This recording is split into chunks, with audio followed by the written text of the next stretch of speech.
Y damos la bienvenida a los ponentes del panel número 2, titulado Acción Política, Justicia Social y Crítica Cultural en y desde Latinoamérica. Pensar en otras formas de reexistencias. Este panel estará integrado por los académicos Dr. Luis Tuasa Castro, de la Universidad Nacional de Chimborazo, Ecuador, la magíster Mercedes Seligman Acevedo y la magíster Claudia René Meyer, académicas de la Universidad Francisco Gavidia de El Salvador. Y por supuesto, el doctor Aldo Campo González, director fundador del Centro de Estudios Latinoamericanos de Educación Inclusiva, CELEI, de Chile. Iniciamos con este panel. Vamos a tener la participación del doctor Luis Tuasa Castro. Él es académico de la Universidad Nacional de Chimborazo. Además, es doctor en Ciencias Sociales, mención Estudios Políticos, y magíster en Ciencia Política por la Facultad Latinoamericana de Ciencias Sociales Flaxo. Es profesor titular principal de la Universidad Nacional de Chimborazo e investigador asociado a la Flaxo. Trabaja con las comunidades indígenas de Colta y de Guamote. Es autor de los libros Anejos Libres e Indios Sueltos, La Moya y sus alrededores, 2018, Causaypac Yuyaykuna, 2018, La construcción de la comunidad desde los imaginarios indígenas, 2017, Etnicidad, política y religiosidad en los Andes centrales del Ecuador, 2012, y Crisis del movimiento indígena ecuatoriano, 2011. Varios de sus artículos han sido publicados por Flaxo, UNESCO, Crespial y el Centro Andino de Acción Popular, además de la Universidad de Sevilla, la revista de America Society, revista Latin America and Caribbean Ethnic Studies, la revista antropológica de la Universidad Católica del Perú, CAP, la revista Ciencias Pedagógicas y de Innovación, el Boletino de la Società Geográfica Italiana y la revista de Antropología Social de la Universidad Complutense de Madrid. También por IESALC UNESCO e Indiana University Press. Es miembro de Latin America Studies Association. En 2018 ganó la beca del Consejo de Investigaciones de las Ciencias Sociales y Humanidades de Canadá, junto a los académicos canadienses Craig Johnson y Matteo McBurney de la Universidad de Guelph. Trabaja además en temas de etnicidad, desarrollo, participación política, teorías del Estado, organización popular, antropología andina y cambio climático. Le damos la cordial bienvenida al doctor Luis Tuasa Castro. Muchísimas gracias, queridos amigos. Agradezco por la cordial invitación a participar en este magno evento. El historiador y antropólogo ecuatoriano Galo Ramón escribió en 1992, justo en el contexto de la celebración de la llamada 500 años de descubrimiento de América, el artículo titulado Ese secreto poder de la escritura, destacando la importancia que había tenido el conocimiento de la letra en los procesos de reivindicación indígena. Esta idea planteada por Galo Ramón me lleva a su vez a plantear los siguientes interrogantes. ¿Cuál era la realidad social, cultural, política y económica de los indígenas de Chimborazo, en el que surgió la necesidad de aprender a leer y escribir? ¿En qué medida el conocimiento de la letra permitió que las comunidades indígenas impulsaran los procesos de reivindicación? ¿Qué actores estuvieron vinculados con los procesos de aprendizaje? Y para poder responder a estas preguntas, recojo los testimonios de los adultos mayores de las comunidades indígenas de Pul y La Moya, quienes participaron en las luchas en pos de la reforma agraria y en la articulación de las experiencias organizativas en el mundo indígena acaecidas en las décadas de los 60 y 70 del siglo pasado. Hace apenas 60 años, la vida de los indígenas de Chimborazo estuvo marcado por la explotación y el racismo. De los diálogos mantenidos con los adultos mayores de las mencionadas comunidades, se puede evidenciar el siguiente testimonio. Vivíamos maltratados al interior de la hacienda, no teníamos tierras, la casa propia, Nuestros padres habían recibido del hacendado un pequeño lote de tierra conocido como Huasipungo, por el que teníamos que trabajar gratuitamente. En efecto, las tierras no pertenecían a los indígenas en aquel tiempo. A inicios del siglo XX, 8 familias de Riobamba controlaban todas las tierras de la provincia de Chimborazo. Los estudios con respecto a las haciendas demuestran que esta se puede evidenciar con detalle la dominación étnica ejercida por los blancos mestizos, propietarios y administradores de las haciendas. Las haciendas, además de ser una unidad de producción fundamentada en la explotación de los trabajadores en beneficio del patrón, eran espacios de administración de la población indígena. Unos pequeños estados en el interior de un gran estado, los referentes que crearon las relaciones de interdependencia de amos y siervos, unas estructuras que condicionaron los juegos de poder y que al mismo tiempo crearon ciertas prácticas de interrelación que trascienden el tiempo y el espacio. Cada hacienda se convertía en un lugar de gobierno autónomo donde primaba el poder absoluto del patrón. Los hacendados y los mestizos de los pueblos miraban a los indígenas con menosprecio, consideraban que no tienen ambiciones, no sienten otras necesidades que las elementalmente fisiológicas, comer lo que generalmente lo hacen mal, porque la mayor parte del salario que reciben en efectivo gastan en alcohol, su vestuario es miserable, tienen un solo vestido, un sencillísimo vestido, pantalón, camisa y poncho, prendas con las que permanecen desde el día en que las compra hasta el día en que la imposibilidad física tienen que dejar de ponerlas. Ignoran las más elementales nociones de higiene, no se bañan, para comer no se sirven de utensilios, pues estos eran las miradas que se hacían desde el mundo blanco mestizo hacia las poblaciones indígenas. Frente a la discriminación de los hacendados y los mestizos que he señalado brevemente, los indígenas promovieron la creación de las comunidades y sus organizaciones. Hicieron levantamientos, buscaron el apoyo de los aliados estratégicos, tomaron haciendas exigiendo el cumplimiento del Código de Trabajo y más tarde, en la década de los 70, la observación de la ley del régimen, la ley de reforma agraria, que entre otros aspectos exhortaba a los hacendados a entregar el huasipungo, es decir, un lote de terreno con escritura pública que garantice la residencia permanente de los trabajadores y el pago de las remuneraciones laborales. Todo este proceso estuvo acompañado de la apuesta por el conocimiento de la escritura. Conocer la letra se convirtió en una necesidad imperiosa de los indígenas en su proceso de lucha contra los hacendados y en la búsqueda de la tenencia de la tierra y la libertad. Según los testimonios que he recogido en las comunidades, señalan lo siguiente: por los compañeros del Partido Comunista, sabíamos que el Estado reconocía los derechos a la organización, a la tierra que teníamos los indígenas, pero como no conocíamos la letra, no podíamos reclamar estos derechos.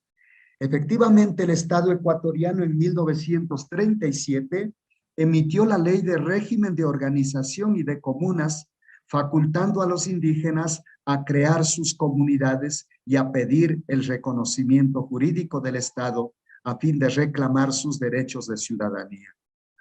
En 1938, el gobierno ecuatoriano promulgó el Código de Trabajo, cuerpo jurídico en que por primera vez exigía a los patrones de hacienda pagar a los trabajadores y construir escuelas dentro de sus haciendas. Pero estos cuerpos legislativos eran enteramente desconocidos en el mundo rural. Para la década de los 40 del siglo pasado, con el apoyo del Partido Comunista, la Unión Nacional de Periodistas, los dirigentes indígenas de Cayambe Dolores Cacuango, Tránsito Amaguaña y otros cabecillas de las comunidades de Chimborazo organizaron las primeras escuelas rurales. Estas iniciativas eran rechazadas por los hacendados y los mestizos de los pueblos. ¿Cómo los indios van a aprender a leer y a escribir?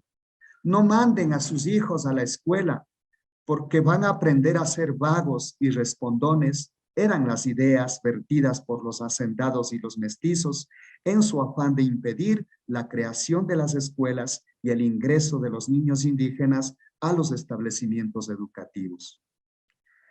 Valeria Nahuarqui, dirigente y fundadora del movimiento indígena de Chimborazo, sostiene: de niña quería estudiar, mi papacito tenía el afán de mandar a los niños a la escuela, pero para nosotros el estudio estaba negado.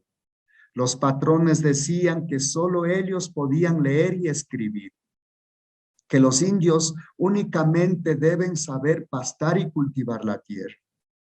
Mi padre no obedeció este mandato, desafió las órdenes del hacendado, enviándome a mí también a estudiar en una época que solo los hombres podían ingresar a la escuela. Pero por esta desobediencia mi padre fue llevado a la plaza de la hacienda y fue castigado brutalmente. El deseo de conocer la letra motivó a algunos indígenas a empezar la escuela con sus propios recursos. Cuando yo era niño, la escuela no era del gobierno, mis padres tenían que pagar 2 sucres mensuales por cada hijo. El profesor era un voluntario del pueblo que enseñaba por este pago. Aprendimos a leer, a escribir y a contar, pero ya no había recursos económicos, por tanto tuvimos que retirar después de estar 2 años en la escuela, sostiene uno de los entrevistados. Con el conocimiento elemental de la letra, en la década de los 50 del siglo pasado, algunos cabecillas indígenas solicitaron al gobierno la presencia de los profesores en sus anejos y la construcción de las escuelas. Ante la negativa del gobierno a sus pedidos, convirtieron sus chozas y templos en aulas escolares y consiguieron a los voluntarios de la Unión Nacional de Periodistas a que sean los primeros profesores. Emocionados por el interés que los indígenas demostraron para los estudios y convencidos en la posibilidad de acabar con el antiguo sistema de dominación étnica hacendataria, el Partido Comunista, la Unión Nacional de Periodistas y más tarde Monseñor Leonidas Proaño, obispo de la diócesis de Riobamba, apoyaron la creación de las escuelas en las comunidades indígenas. En el caso particular de Monseñor Proaño, se destaca la implementación de 2 iniciativas. Por un lado, el trabajo de la Misión Andina, primera experiencia de desarrollo rural propuesta por la Organización Internacional de Trabajo que se puso a ejecute en el medio rural indígena, y por otro lado, las campañas de alfabetización ejecutadas por las escuelas radiofónicas populares del Ecuador. La Misión Andina promovió la creación de las escuelas, construyó las aulas, capacitó a los profesores, promovió el ingreso de niñas indígenas a las escuelas. Por su parte, desde ERPE, Monseñor Proaño y el equipo de educadores dictaban clases de alfabetización a los maestros indígenas, a fin de que alfabeticen a sus hermanos indígenas en su propia lengua y en español. Estas experiencias educativas, años más tarde, permitieron que los dirigentes indígenas conocieran sus derechos y reclamaran al Estado el procesamiento de los mismos. El conocimiento de la letra posibilitó la creación de comunas jurídicas y la desarticulación del régimen de hacienda. Con el conocimiento de la letra, no dejamos que nos sigan engañando. Reclamamos nuestros derechos a la tierra y a la libertad. No dejamos que nos sigan explotando, señala Manuel Agualzaca, antiguo dirigente de Columbe. En definitiva, el conocimiento de la letra dio apertura a la articulación de la acción colectiva indígena que provocó la primera y la segunda reforma agraria en el Ecuador y consecuentemente la disolución del régimen de Hacienda. Si bien es cierto, hoy en el Ecuador vivimos una época de deserción de los derechos interculturales, no obstante, todos los avances que se ha logrado en la Constitución, hasta tal punto de reconocer al Estado ecuatoriano como Estado plurinacional e intercultural, se debe precisamente a la acción colectiva indígena que surge como consecuencia de la apuesta por el conocimiento de la letra y la implementación de las escuelas en el medio rural. En Ecuador, en estos últimos años, se ha vivido de alguna manera el cierre de algunos establecimientos educativos. Sin embargo, la escuela sigue siendo fundamental para los procesos de reivindicación y, por otro lado, por la apuesta a la superación de múltiples dificultades, entre ellos la crisis que hoy vivimos a partir de la pandemia.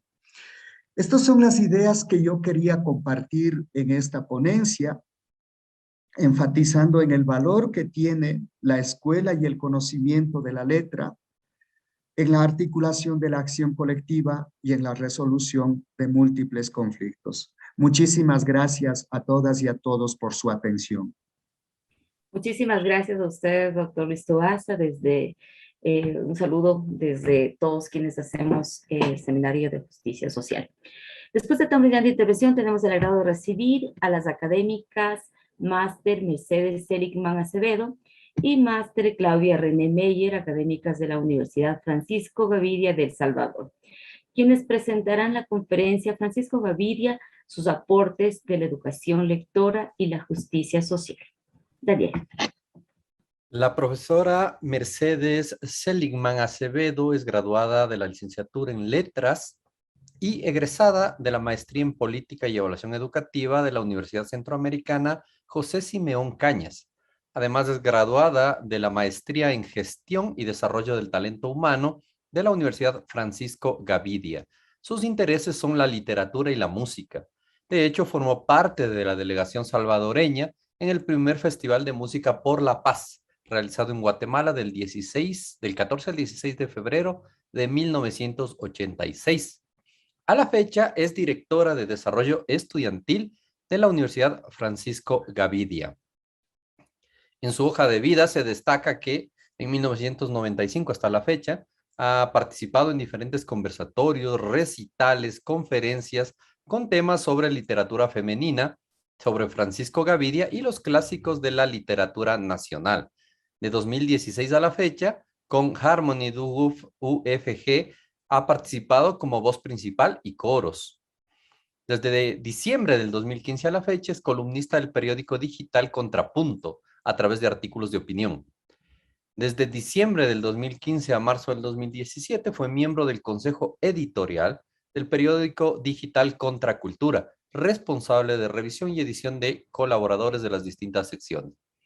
En 2013, con la editorial Cengage Learning de Boston, fue correctora de estilo de capítulo referido a El Salvador del libro Éxito Comercial en la segunda y sexta ediciones.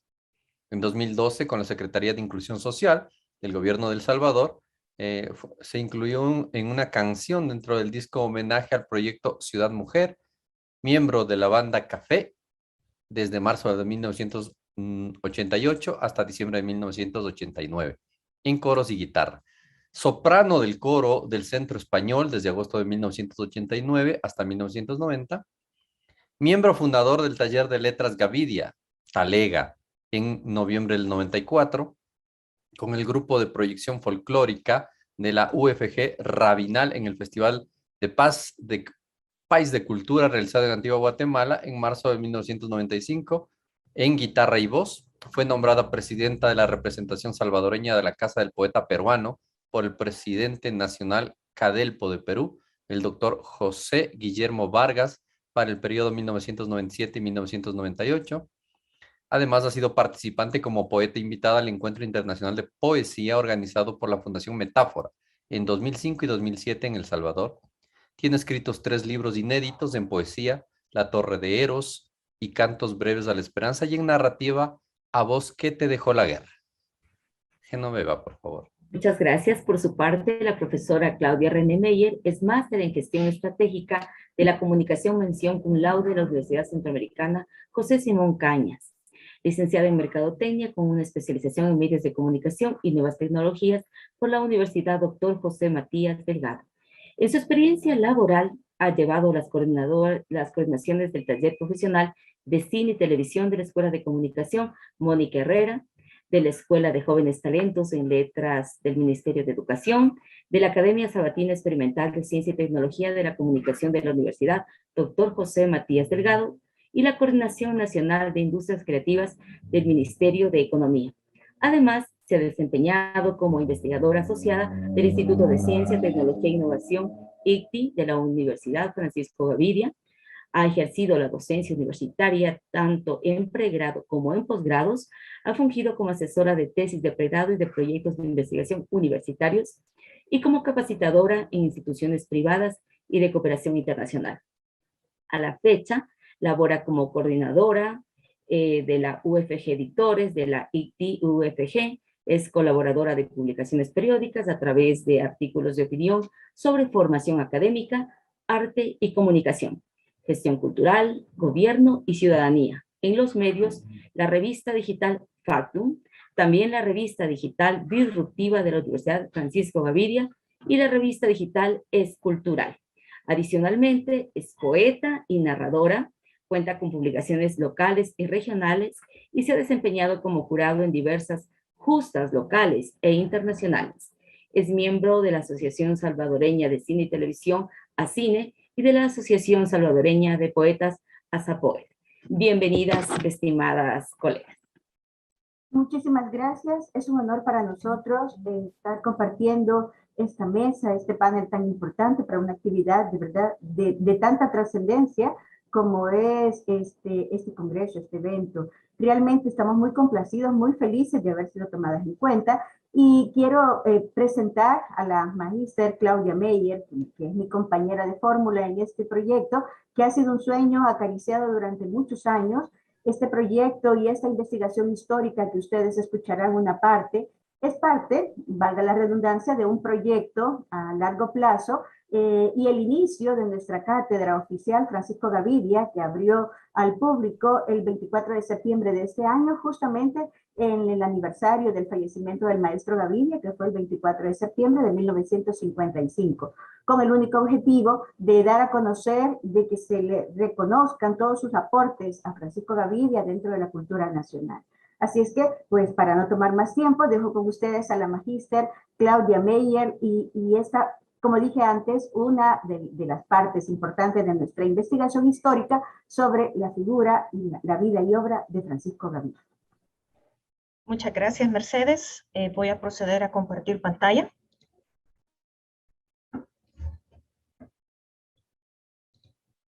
¿Me confirman, por favor, si se logra visualizar? Perfectamente. Muchísimas gracias. Dentro del panel que precisamente habla de la parte de derechos, la parte de educación lectora y el tema de la justicia social, nos interesa desde la Universidad Francisco Gavidia reflejar los aportes de este gran académico, literato y figura de importancia en nuestra sociedad salvadoreña. De hecho, nuestra casa de estudios precisamente lleva su nombre como una manera de honrar el legado de este salvadoreño que vivió casi un siglo y que sus aportes los realizó durante 75 años de su vida. La universidad este año está cumpliendo su 40 aniversario y como mencionaba Mercedes, ha sido un sueño lanzar esta cátedra. Son de esas cosas extrañas que pasan, que tenemos nuestros personajes que han aportado tanto a la nación, pero que no necesariamente se han visibilizado sus aportes y su obra. Al respecto de nuestra intervención, voy a hablar de dos lugares de enunciación. El primero, que es de rigor, es nuestro país, nuestra nación, y el segundo que tiene que ver con una reflexión acerca de cómo situarnos en el tiempo, que si bien es cierto podemos estar dentro de una contemporaneidad, ¿qué pasa si nos llegamos a situar de cara a nuestra realidad en los ideales del pasado? Al respecto de El Salvador, pues somos uno de los países más pequeños del continente. Luego de la firma del Acta de Independencia en 1821, siempre ha existido una pugna entre liberales y los conservadores. No necesariamente hemos surgido como nación desde la firma de la independencia de 1821, sino que tuvimos unos antecedentes de este sueño de Unión Centroamericana. Nos concebimos primero como provincia de unidad de Centroamérica del 21 al 23, luego la República Federal de Centroamérica, que fue como la que tuvo más éxito en temas de longevidad de 1824 a 1840, hasta que en 1841 El Salvador nos hemos concebido como una república independiente. El tema del sueño centroamericano sigue vigente. De hecho, tenemos un sistema de integración centroamericana a nivel regional que es el SICA, que responde precisamente a estos anhelos de integración que, si bien es cierto, ya no son posibles desde la parte del Estado, pero sí que pueden ser posibles desde la parte de unificación de temáticas y de intereses. ¿Qué nos dejó toda esta época postcolonial después de la firma de esta independencia? El tema de las clases sociales fue bastante delicado, ¿verdad? El ingreso de los españoles, el ingreso también de esta formación de mixturas entre los españoles y los locales, precisamente los locales. También tenemos una ascendencia africana que ha costado muchísimo dentro de la esfera de nuestra nación que sea reconocida. El ingreso de afroamericanos en el país y su legado actualmente en nuestra nación, y esto provocó una mixtura de identidades que creería que también en toda la región latinoamericana fue aprovechada por la Iglesia Católica a través del sincretismo. Nosotros, por ejemplo, el 3 de mayo celebramos el Día de la Cruz, que en realidad para nuestros indígenas era la celebración de la cosecha como un cambio de estación. Dentro de todo este germen y esta vorágine, porque no necesariamente esto implica que hubiese sido una convivencia pacífica, los temas económicos estuvieron llevados al frente por la producción del añil, el oro azul, un tinte a través de una planta nuestra que se llama el jiquilite. Era muy apreciado en aquella época, todavía es muy apreciado, sin embargo no en los volúmenes en los cuales se comercializaba para aquellos años, y también el tema del café. En medio de esta vorágine social, económica, teníamos también la parte política, donde precisamente había una pugna entre liberales y conservadores. Esta efervescencia se lograron destacar personalidades ilustres en las diversas ramas del arte, y precisamente uno de estos fue nuestro pensador Francisco Gavidia. Don Francisco Gavidia nace en 1865, o sea, si nos ubicamos precisamente, El Salvador ya se concibe como una nación. Hay dudas sobre la fecha de su nacimiento, si es el 63, el 64 o el 65. Ya nace cuando han pasado todos estos intereses regionales de unificación, sino que ya El Salvador se está concibiendo a sí mismo como nación. Y este tema de concebir la nación fuera de lo que podríamos definir como los límites territoriales fue parte de lo que tocó Gavidia en su obra, concebida también esas discusiones, ese pensamiento acerca de las mixturas de identidades y de las clases sociales vigentes en la nación. Para nosotros Gavidia, pues lo recordamos y le reconocemos como un gran humanista, el ser humano al centro de los estudios académicos y de las necesidades de la nación, como un escritor y un poeta. A la fecha se le sigue considerando como el pilar más importante de la literatura salvadoreña, y me gusta hablar de él como un nuevo hombre del Renacimiento. Se movía con una facilidad asombrosa entre el cuento, el teatro, la poesía, la narrativa, el tema de la lírica también, la parte también ensayística, la parte académica, y al centro de su obra, si bien es cierto, está el ser humano como sus manifestaciones, el tema de las costumbres, las tradiciones y los valores regionales. La primera etapa de la obra de Gavidia se caracteriza por un romanticismo europeo. Hay cosas que definitivamente hay que reconocer, el tema colonial, ¿verdad? Estamos saliendo de un proceso de independencia, las influencias estéticas todavía nos llegan del otro lado del océano. Sin embargo, los académicos de este lado de Latinoamérica, si bien es cierto, se vieron influenciados por esas facetas, también no dejaban de lado el incorporar los valores locales en la obra. Esto ya cuajó mucho más con el tema del modernismo, del cual Rubén Darío fue uno de los más grandes exponentes centroamericanos. El tema familiar fue bastante curioso. Usualmente las mujeres eran las que quedaban viudas en aquella época. Aquí fue al revés. Su padre quedó viudo con 4 hijos a cargo. Se movieron del lugar donde estaban radicando hacia una ciudad conocida el día de ahora como Ciudad Barrios, que había pertenecido en aquel momento una finca de un expresidente de la República, el capitán general Gerardo Barrios. En este momento histórico, que El Salvador ya se concibe como una nación dentro de sus límites territoriales, vamos a tener unas presidencias que estuvieron caracterizadas por el tono militar. La parte civil aconteció después, pero los primeros presidentes que tuvimos fueron de carácter militar, los que estuvieron al mando. Luego, hablando de este carácter militar, precisamente el presidente que estuvo previo al nacimiento de Gaviria era una persona que pertenecía al Partido Liberal.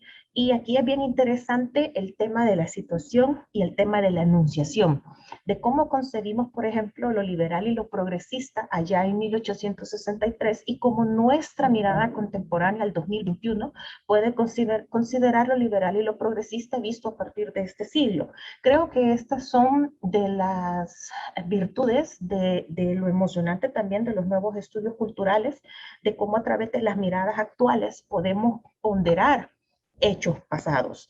Quizá justipreciarlos en su justo valor, no necesariamente para demeritarlos. En el caso del capitán general Gerardo Barrios, puede parecer interesante el hecho de que a pesar o si bien formaba parte de la época militar, muchos militares que estuvieron en el poder aquí en el país prestaron una atención importante al tema educacional y a la parte cultural. Esto sin dejar de lado otros aspectos que rayaban en contra de la democracia y en contra también de los derechos humanos. En el caso del capitán general Gerardo Barrios, pues puso especial atención al tema de la educación, al tema del laicismo, ¿verdad? De ir apartando a la Iglesia Católica en las injerencias políticas, la separación de poderes. Esto de la introducción del café fue clarísimo, fue clave para nuestra economía salvadoreña. De hecho, todo este periplo y este periodo se denomina como la República Cafetalera. Y si bien es cierto, perseguía también los mismos ideales de Francisco Morazán de la Unión Centroamericana, esta nueva historia ya se escribía de otro modo a partir de El Salvador como nación. ¿Qué pasa con Gaviria en este periplo? Que fallece, deja el poder el capitán general Gerardo Barrios. Gaviria recién nacía, por los temas familiares, dejan San Miguel, se van para Ciudad Barrios, regresa a San Miguel a estudiar su bachillerato, con el tema idealista de ver el tema de precisamente la defensa de sus semejantes, empezó sus estudios de derecho. Sin embargo, una cosa es el sentido de justicia y otra muy por aparte, el sentido de las leyes, que no necesariamente llevan el tema de justicia inmerso. Se retira precisamente de la carrera de leyes, empieza una formación autodidacta, un tipo brillante que llega a dominar más de 8 lenguas y al final de su vida inclusive estaba por acercarse a las lenguas árabes. Desde muy joven empieza su incorporación y su curiosidad por la escritura lírica. Una situación con el tema de Gaviria, así como mencionaba Mercedes del rescate de la figura histórica, es el tema de los años. En aquellas épocas, el tema del Archivo General de la Nación, por tantos terremotos que hemos tenido, somos una zona altamente sísmica, aquí Centroamérica, también por los materiales de construcción de aquella época, que solía ser madera o el bajareque, que es una mezcla de madera con cemento y lodo también. Todo esto era altamente inflamable o fácilmente destruible por la cuestión de los sismos. Mucha de la obra de Gaviria se encuentra extraviada a la fecha, mucha de la obra se encuentra perdida, mucha de la obra quedó también inédita.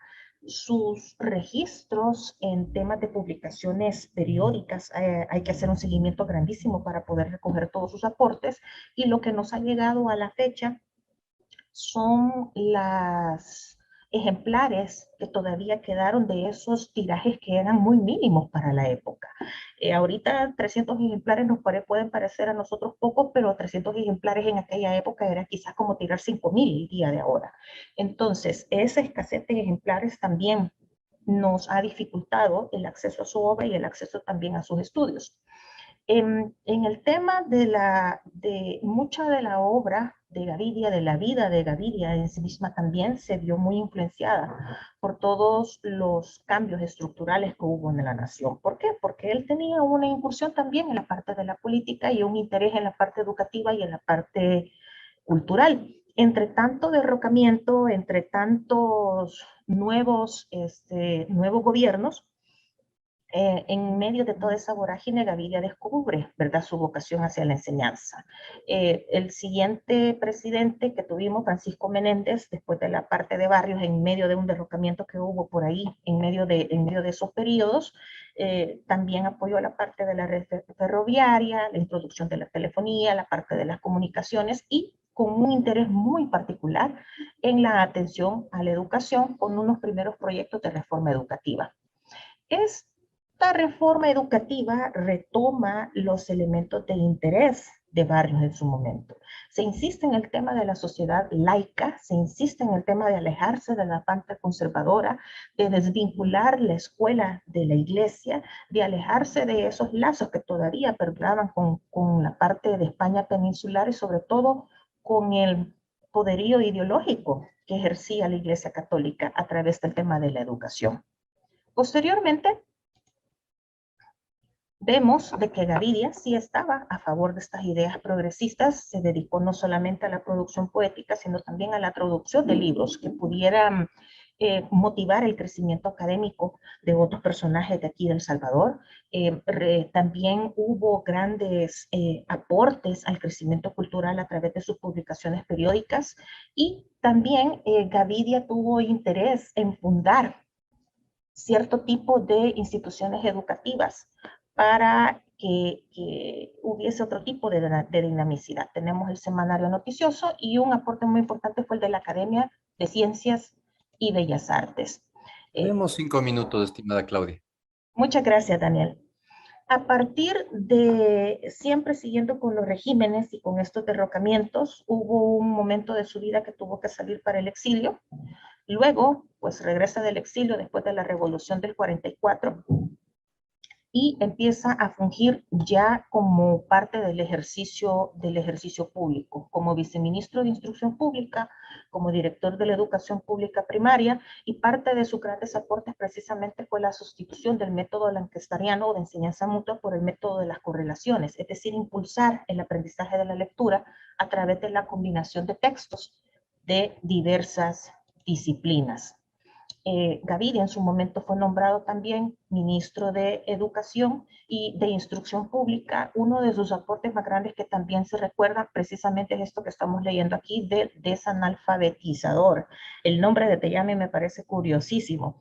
Y una publicación, una especie de silabario que estaba destinado precisamente a las áreas rurales para disminuir las grandes tasas de analfabetismo que existían en aquel momento. Gavidia también tuvo su participación en la vida política, se constituyó en uno de los fundadores del partido parlamentarista y en el tema también de ejercer influencia a través del ejercicio político, eso no le alejó también de su vena artística académica. Fue catedrático de la Escuela Normal de Señoritas, este es un aspecto importante que lo vamos a ver en la próxima lámina, director de la Biblioteca Nacional, que en este momento, a la fecha, lleva su nombre, Biblioteca Nacional Francisco Gavidia, catedrático de la Universidad de El Salvador y también en el Instituto Nacional de Varones. Con el tema de la formación dedicada a mujeres, esto es algo que también empezó a impulsar sobre el sistema educativo y considerar las mejoras hacia la educación superior.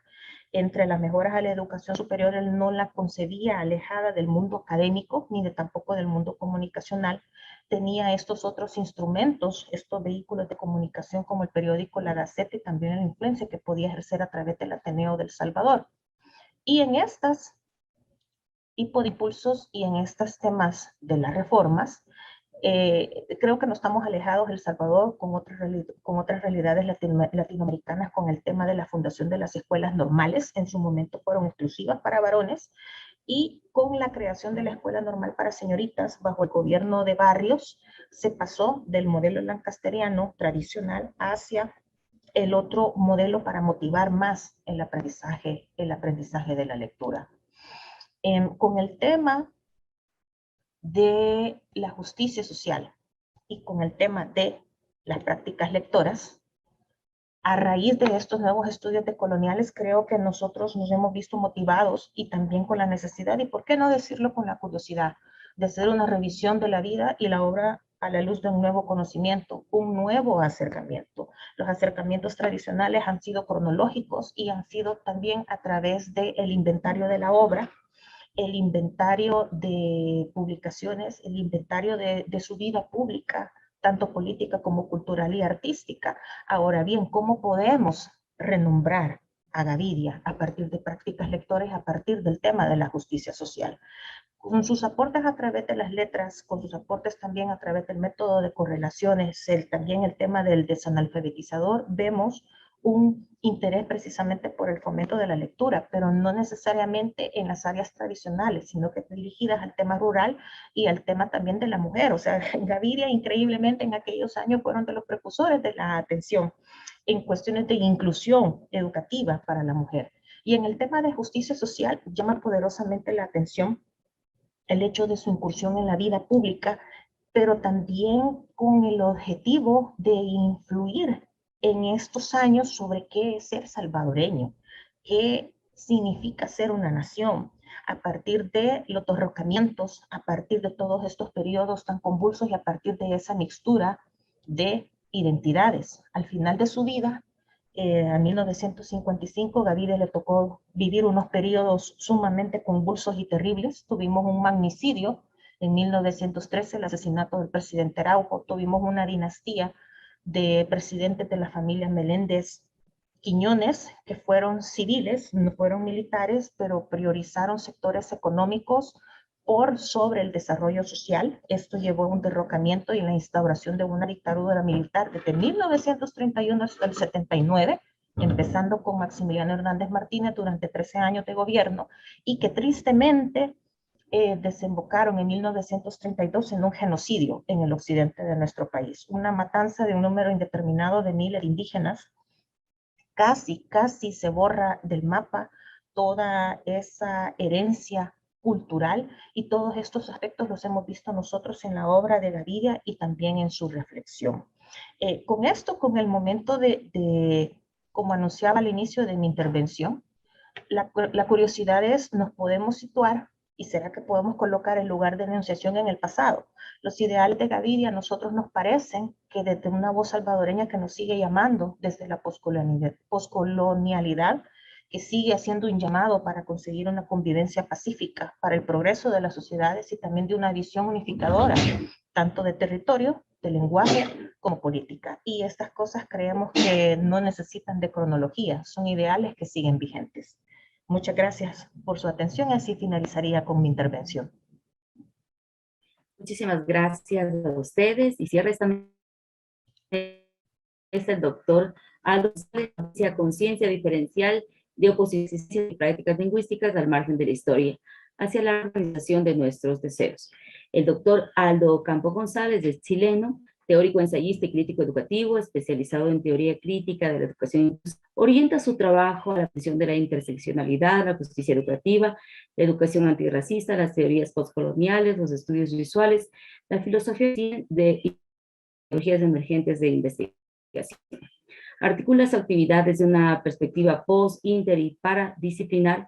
Su trabajo intelectual ha sido reconocido por diversos países del continente, creador de la epistemología de educación inclusiva, trabajo reconocido por muchas universidades de Latinoamérica, director fundador del Centro de Estudios Latinoamericanos de Educación Inclusiva, CELEI, institución reconocida con estatus asociativo a la Claxo, primer centro de investigación creado en Alagui, Chile, para el estudio teórico y metodológico de la educación inclusiva. Creó la primera licenciatura de educación inclusiva impartida en profesor del doctorado de Ciencias de la Educación de la Universidad Nacional del Centro de Perú. en la asignatura de Neurociencia y Cognición, profesor de Epistemología de la Educación Inclusiva en la ELEF Tuxtla, México, y profesor visitante de la Universidad de Buenos Aires, Argentina. Fue profesor invitado en la Maestría de Educación desde la Diversidad, impartido por la Universidad de Manizales, Colombia, director de Polifonía, Revista de Educación Inclusiva, publicación científica del CELEI, profesor de Educación General Básica, licenciado en Educación, postitulado en Psicopedagogía e Inclusión, magíster en Educación, mención Currículo y Evaluación, máster en Política Educativa, máster en Lingüística Aplicada, máster en Integración de Personas con la Discapacidad y doctor en Ciencias de la Educación, aprobado con sobresaliente por unanimidad, mención cum laude por la Universidad de Granada, España. Actualmente cursa el programa oficial de doctorado en Filosofía y Ciencias del Lenguaje, impartido por la UAM, España. Es autor de 6 libros, capítulos de libros y actas científicas, así como más de 100 artículos entre el periodo 2009-2019. Ha impartido más de 90 conferencias magistrales y clases magistrales en casi toda Iberoamérica, por invitación a sus escritos y publicaciones para inaugurar congresos en España, Ecuador, México, Perú, Brasil, Colombia, Argentina, Chile, Venezuela, entre otros. En julio del 2017, tras su participación como conferencista invitado en el segundo y tercer encuentro de literatura infantil EILI, organizado por la UNACH y por la Casa de la Cultura de Chimborazo, le fue otorgado el reconocimiento de ciudadano ilustre por el gobierno municipal de Riobamba. Por su trabajo sobre epistemología de la educación inclusiva y también por el municipio del Tambo, ciudad de Huancayo, en Perú, tras su participación como conferencista en el 6º Seminario Internacional de Investigación, Epistemología y Educación. En 2018, la Red Iberoamericana de Pedagogía, REDIPE, le otorgó el Premio Iberoamericano de la Investigación por la creación de la epistemología de la educación inclusiva, entregado en Ecuador. Cuenta además con el reconocimiento del Congreso del Perú por su aporte a la educación y a la cultura. Adelante, Aldo, es un gusto escucharte. Muchísimas gracias, mi querida Genoveva, por esa presentación. Y si me puedes ayudar compartiendo mi PPT en unos minutitos, yo te agradecería mucho. Bueno, saludar a todos los colegas que nos acompañan el día de hoy y también agradecer a los ponentes que me han antecedido en esta intervención. La idea de este PPT es que acompañe algunos minutos de mi lectura y la ponencia que el día de hoy yo voy a compartir con ustedes va a trabajar en la intersección de 3 cosas, que es la conciencia diferencial de oposición o metodología de oprimidos, creada por Chela Sandoval, un libro que a mi juicio es muy relevante para poder entender de manera más profunda todas estas reflexiones que hemos trabajado, y que Chela Sandoval tuvo un gran impacto dentro del feminismo, pero muy poca acogida en otros campos de aplicación que no eran el feminismo ni la academia norteamericana. Y es un libro que tiene mucho potencial crítico para poder entender todas las discusiones o los tránsitos o los intersticios que nos hemos propuesto trabajar en este seminario. Y además el tema de la reexistencia y las prácticas lingüísticas. Mi querida Genoveva, pasamos a la siguiente, por favor. Bueno, lo primero que vamos a ver es la intersección lectura-inclusión. La educación inclusiva, en tal caso, debe ofrecer una conceptualización acerca del esencialismo sin incurrir en el error de imponer un corpus de ideas postmodernistas para discutir al respecto. Se interesa entonces por ofrecer una reconceptualización compleja acerca de la diferencia, la identidad, la singularidad, la cultura, el agenciamiento político, la raza, etc. Una de sus intenciones es ofrecer un conjunto de producciones culturales serias para pensar los múltiples modos de existencia presentes en el mundo actual, intentando comprender las relaciones entre lo cultural y lo político. Es esto lo que convierte a la educación inclusiva en un dispositivo heurístico, en una teoría o en un proyecto de conocimiento imbricado con la lucha y la praxis. Su sustancia se encuentra en la praxis, una praxis desde la que se teoriza y se piensa la acción. Es algo que busca responder al empobrecimiento existencial. Es una invitación para luchar en contra de la subalternidad. ¿Por qué digo luchar en contra de la subalternidad? Porque esa es la principal tarea que tenemos los educadores, sacar a las personas de esa situación, ¿no? La lectura en el contexto de la educación inclusiva se convierte en algo sustantivo, en el rol transformador, reafirmando una postura y una perspectiva y proposición de pensamiento, análisis, sintiendo, haciendo, sentimiento y ser que es acción, en el sentido fanoniano y praxístico. Articular desde estos marcos de acción, ya sea el feminismo, la postcolonialidad, lo anticolonial, lo decolonial, lo intercultural crítico, supone el estudio de las prácticas letradas, nos invita a atender a cómo la razón alfabética de Occidente o occidentalocéntrica justifica su acción a través de la repetición y reproducción de relaciones coloniales. Un predicamento ontopedagógico-cultural a favor de la inclusión y de las múltiples formas de existencias del mundo contemporáneo.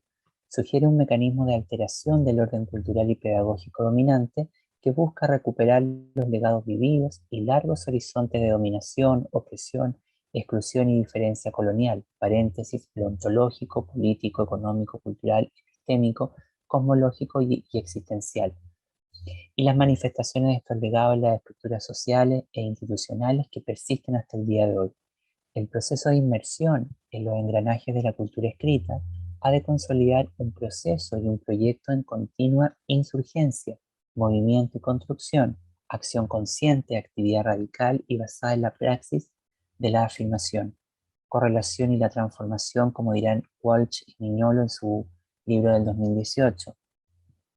Como movimiento social diferencial, la lectura construye una praxis que trabaja en contra y a la inversa de las superestructuras culturales de nuestra época. Es algo que busca que aprendamos a sobrevivir y a transformar las condiciones sociales actuales en mundos mejores de vida. La inclusión, como desconocida práctica cultural, trabaja a favor de la construcción de proyectos de conocimientos múltiples y tangibles que son promovidos por comunidades interpretativas específicas.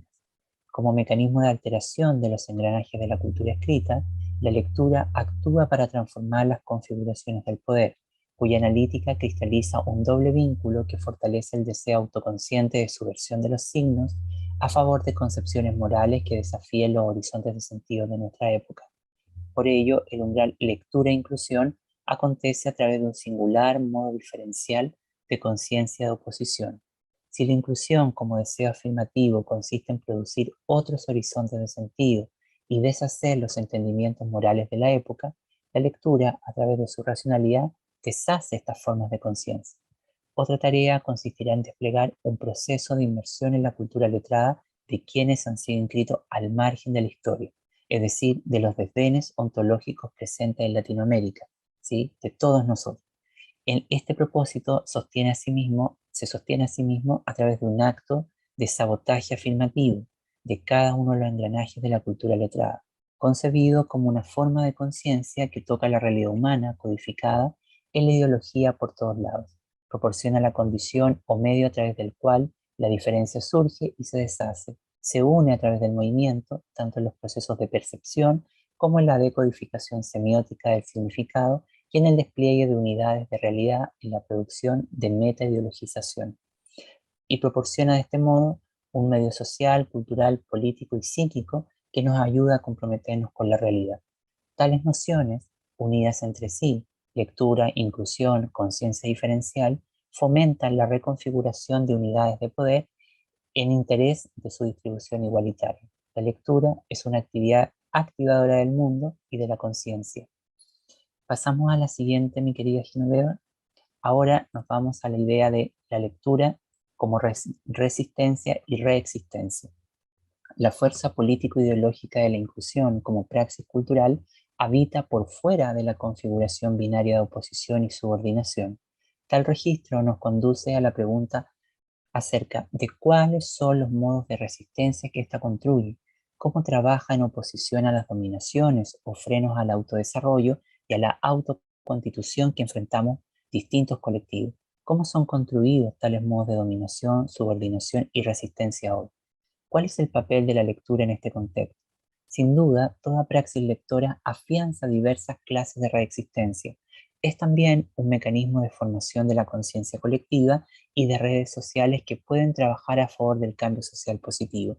Crea diversas perspectivas de acción contra el poder cultural hegemónico, definido como una lucha contra las formas de sometimiento, contra la sumisión de la subjetividad, contra lo que ata al individuo consigo mismo y lo somete a otros de esta manera. Si bien la educación inclusiva participa de las relaciones de poder y de las representaciones culturales que interroga, produce una saturación de la psique del ciudadano sujeto individual en un nuevo tipo de poder. En este sentido, la lectura, como estrategia de conexión, se convierte en una estrategia de conexión y vinculación de nuestros deseos con la realidad, argumento clave en la reformulación de las tramas de acontecimiento de las múltiples literacidades. Es en ello donde reside la fuerza revolucionaria, un intensificador del pensamiento y análisis como multiplicador de las formas y dominios para la intervención de la acción política. Su poder reside en la construcción de una nueva tecnopolítica y forma de ser lector, empresa que trabaja para identificar las habilidades técnicas requeridas para producir un movimiento de disidencia global y un ser humano que sean capaces de generar acciones sociales igualitarias y justas. Este es el principal móvil de la intersección lectura-inclusión y de la reexistencia, en el que en ocasiones intenta alinear las teorías hegemónicas de la lectura, de la alfabetización, con otros proyectos de defensa letrada, con algunas de las principales teorías de resistencia cultural y proyectos de conocimientos críticos que abogan por desplegar otra razón alfabética. Es un espacio de recodificación de las tecnologías de inmersión y apropiación del mundo letrado que respetan las lógicas de alfabetización desarrolladas por cada comunidad. Esto es lo que nos lleva a afirmar que necesitamos de una política de articulación, un concepto que yo tomo de María Lugones, fallecida en 2020, y una gran feminista, que nos dice que fomenta un hábito mental y político acerca de las prácticas que perfeccionan a los oprimidos a partir de sus puntos de vista subyugados. La lectura nos enseña a vivir estratégicamente dentro de las regulaciones culturales posmodernas, introduciendo formas para contribuir al desplazamiento de sus signos. En él, el lector se convierte en un conocedor de los modos de negación, ojalá dominante, a través de la represión, el olvido, la desaparición de actos, formas de no estar en ninguna parte mientras afirman ver de manera integral. Tales afirmaciones abogan por un proceso de alfabetización desde abajo, una demanda, por el material semiótico derivado del proceso de autoconcientización que cada usuario efectúa, una forma para pensar las múltiples formas de existencias culturales y ontopolíticas que habitan el mundo contemporáneo. En este punto del argumento podemos hacer la implicación con la pregunta por las praxis de reexistencia que pueden ser construidas a través de la lectura. Como tal, la lectura se convierte en una herramienta de producción de otros hábitos mentales, otros desempeños epistemológicos. Es en esto donde reside la imaginación como fuerza de transformación o deseo de desplazamiento de los signos. Lo que aflora es lo olvidado, una capa subyacente de la conciencia de oposición que influyó silenciosamente en la historia de la conciencia. Agrega Chela Sandoval, y abro comillas, expuesto es una retórica de la resistencia, un aparato para contrarrestar las formaciones globales posmodernas neocolonizantes. Por ello, la reexistencia, en tanto dispositivo relacional, político, cognitivo, tiene como función reorientar nuestras comprensiones ontológicas, epistemológicas, categoriales, afectivas, relacionales y metodológicas, conformando una praxis desconocida que debemos aprender a decodificar para leer el mundo y sus signos. La educación inclusiva no es una metáfora ni una disciplina académica ni un nuevo método, a pesar que todo esto le interesa, va más allá de esto. Si bien puede ser promulgada en las estructuras académicas, lo que es un hecho configura un aparato ontopolítico desconocido. Mi querida Genoveva, pasamos a la siguiente diapositiva, que ahora vamos a ver el tema de la colonialidad del lenguaje y las prácticas letradas. El concepto de colonialidad del lenguaje es introducido por Gabriela Veronelli, quien va a acompañarnos en la siguiente conferencia. En ella analiza cómo el nodo histórico, estructural, ontológico, político, relacional, denominada colonialidad, no solo construyó un conector mundial, especialmente en el sur global de dominación y opresión epistémico-cultural, sino que consagró un sutil sistema de condicionamiento a la lengua, la que es en sí misma una operación eurocentrada, ¿sí? Las formas de interacción lingüísticas y lectoescriturales instituidas y reproducidas por los sistemas educativos han contribuido al fortalecimiento de un dispositivo de interacción de formas modernas de dominación y explotación basadas en la idea de la raza como criterio de clasificación de la población mundial. Si aplicamos los presupuestos analíticos que sustentan la categoría de colonialidad del poder de Quijano, nos induce a un análisis acerca de las condiciones de empobrecimiento existencial en pos de cabalgar a favor de la reproducción de la historia. Tales tramas ontoepistémicas o de comprensión del ser y de las formas del saber han reforzado un aparataje de deshumanización de la lengua y un singular despoje de la agencia cultural de múltiples colectividades. Este argumento es clave para demostrar cómo la dicotomía humano/no humano es responsable de una analítica que legitima y sanciona un tipo específico de ingeniería escritural, lingüística y comunicativa en las estructuras educativas, induciendo a un peculiar sistema de jerarquización de expresiones de literacia. Concebidas así, las estructuras lingüísticas ofrecidas por las instituciones educativas imputan una naturaleza superior del lenguaje. Tales argumentos buscan explicar cómo determinados colectivos, sabiendo leer, son incapaces de hacer algo con dicha información. Este problema es mucho más profundo, alude a un mecanismo de castración de la agencia y del corpus de códigos y expresiones ontolingüísticas que determinadas colectividades articulan para evitar los engranajes del sistema mundo. Nos enfrentamos así a un sistema de racialización de lo que cuenta como lenguaje, agencia letrada y literacidades. Insiste Veronelli, sosteniendo que tal hecho ofrece un marco para entender a un grupo de gente como incapaz de producir un conocimiento que es profunda, que corresponde a una profunda forma de humanización. Por ello, vamos ahora a decir que toda esta razón alfabética universal que hemos estado anunciando deviene en múltiples actos de epistemicidio letrado, como yo lo sostengo, y que de alguna manera nos lleva a entender la actividad lectoescritural de la subalternidad como uno de los principales móviles dentro de la escolarización. Y no me refiero a la subalternidad como solamente lo excluido, sino todas las formas identitarias, culturales, relacionales, afectivas que fueron marginadas y que se constituyeron en desdenes ontológicos en formas expulsadas por la modernidad.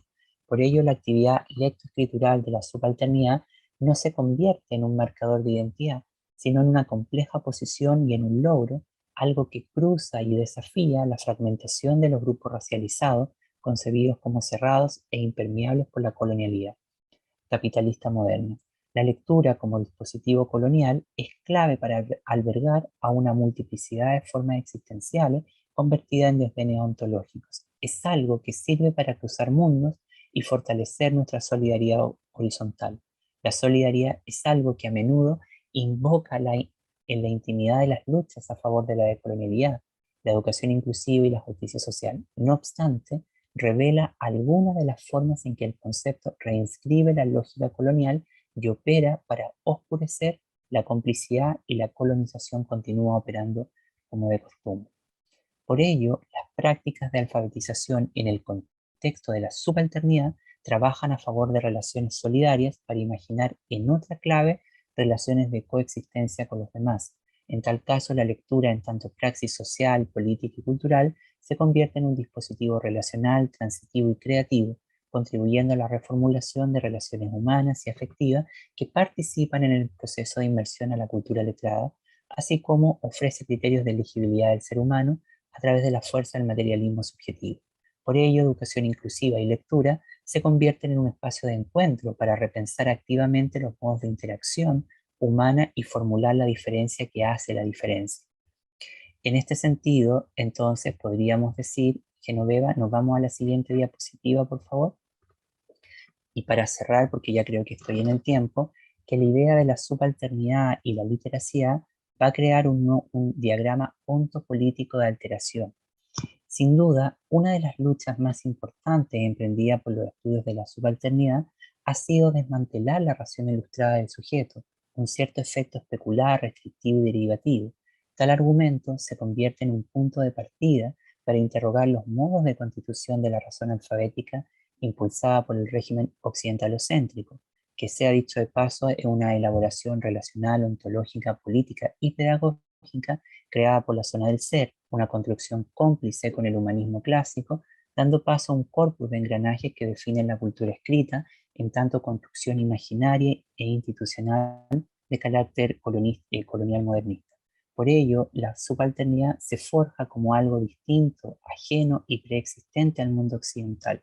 No debemos olvidar que el concepto de subalternidad es de origen gramsciano y no alude a una identidad, sino a una posición.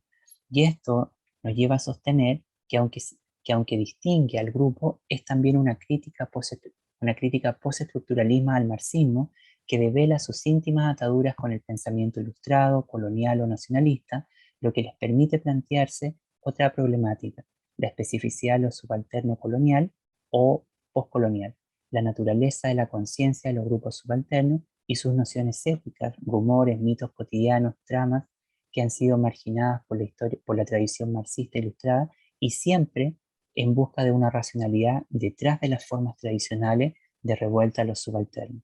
El potencial crítico de la subalternidad no rechaza las categorías previamente instituidas, sino más bien trabaja para producir un efecto de desplazamiento de los signos. Su aplicación al estudio de los procesos de alfabetización que erigen los sistemas educativos a través de la impronta de la colonización contribuye a fortalecer una conciencia y una actitud letrada que ha sido modelada por el colonialismo, un equivalente a la negación de la cultura de cada sujeto de base y construcción, un acto de negación de la historia de cada colectividad. Por ello, en superación de estos procesos, es que proponemos en este trabajo articular la alfabetización al margen de la historia, un espacio de superación de las formas de empobrecimiento existencial. Cualquier proceso de inmersión y navegación en la cultura escrita ha de proporcionar un corpus de categorías que estén íntimamente ligadas a esos territorios, ¿sí? Y de alguna manera nos propone justamente asumir el dilema que sigue siendo cómo articular un sistema de autenticidad hacia dicha gramática, operación que debe proporcionar un entrenamiento imaginativo para el desempeño epistemológico pueda funcionar de manera diferente y reorganizar los deseos de justicia social. Lo que hay que aprender es a comprender a los grupos subalternos como sujetos con su propia historia y subalternidad, y no olvidarnos que nosotros mismos estamos muchas veces en esos grupos.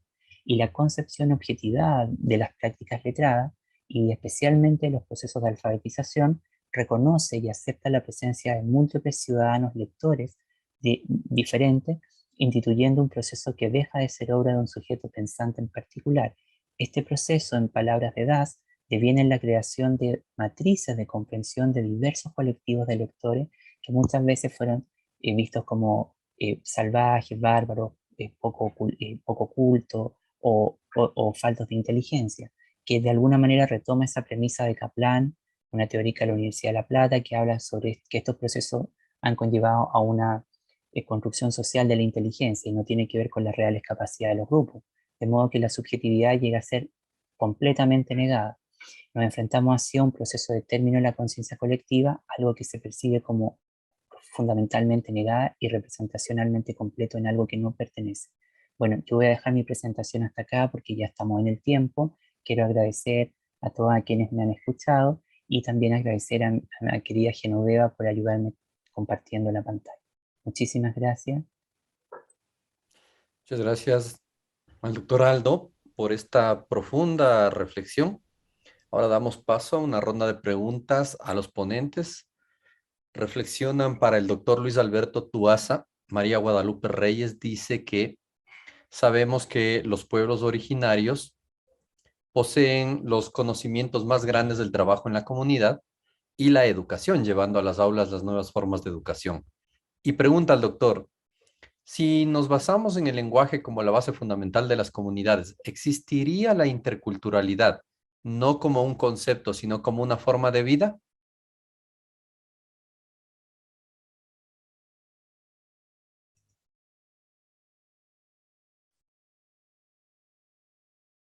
Daniel, muchas gracias por la pregunta. Estoy en este momento viviendo muchos mundos posibles entre el Consejo Universitario y esta conferencia. Y claro, el momento en que surge la apuesta por el conocimiento de la letra coincide con el tiempo de las aplicaciones de las políticas indigenistas en América Latina. Entonces, si bien es cierto, hay una necesidad de reivindicar al mundo indígena del régimen de Hacienda, pero por otro lado también como que hay un intento por asimilar a la idea de Estado-Nación y esto pasaría por el elemento de la asistencia a la escuela y el conocimiento de la letra.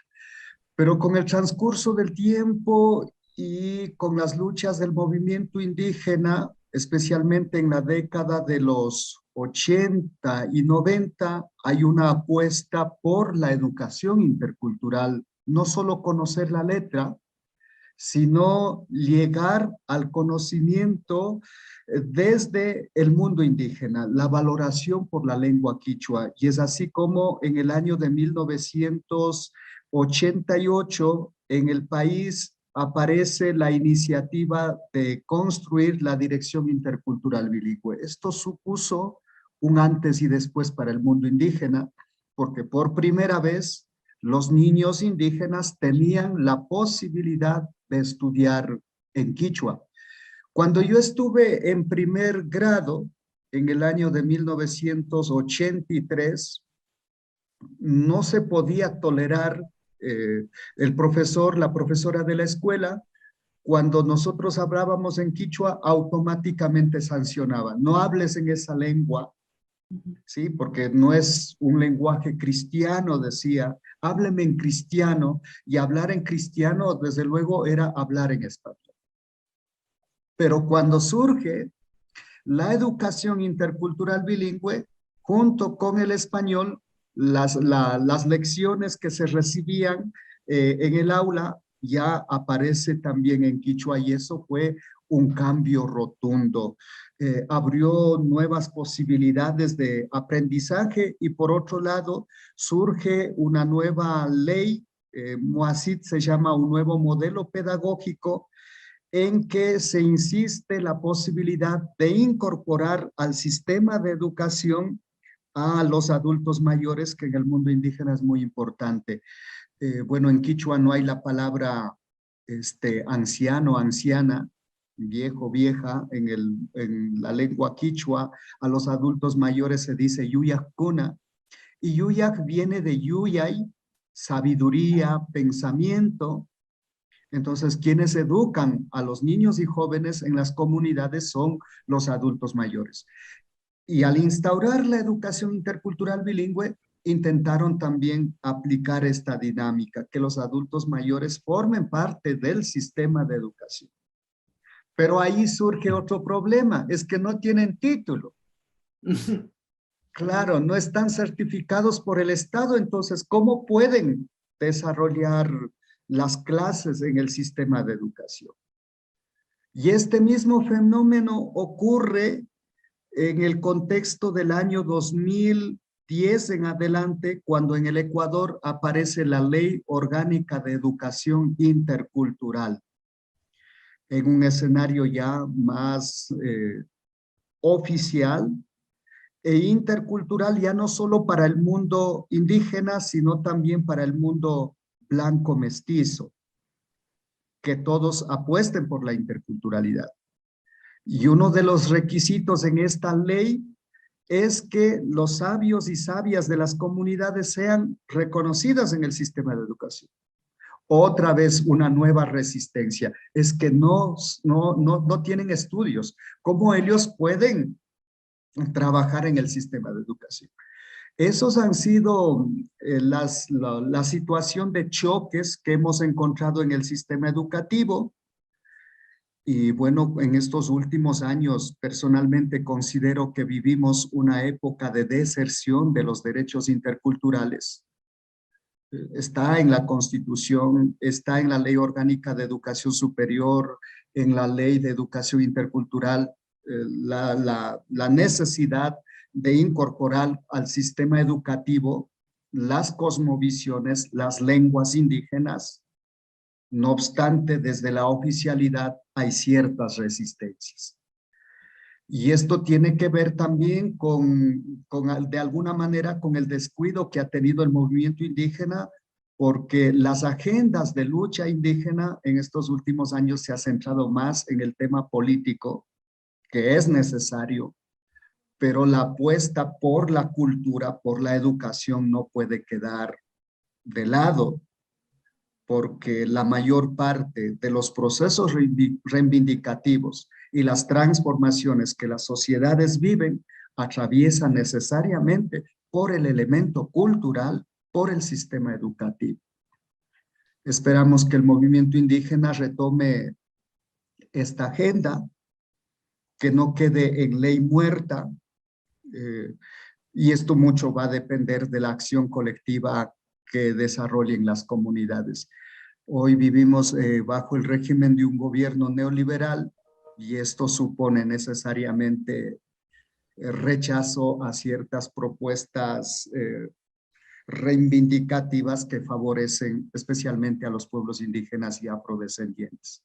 Le agradecemos al doctor Luis Alberto Tuasa. Respondió ya a la pregunta de Miriam Rivera Jocanson, que preguntaba sobre qué oportunidades hay para los indígenas en la participación y promoción de la educación. Y finalmente tenemos de Tiare Cajas Durán un comentario que dice: tremendo relato, Alberto, muchas gracias por compartir con nosotros la historia de su pueblo. Muchas gracias. Estimada Genoveva.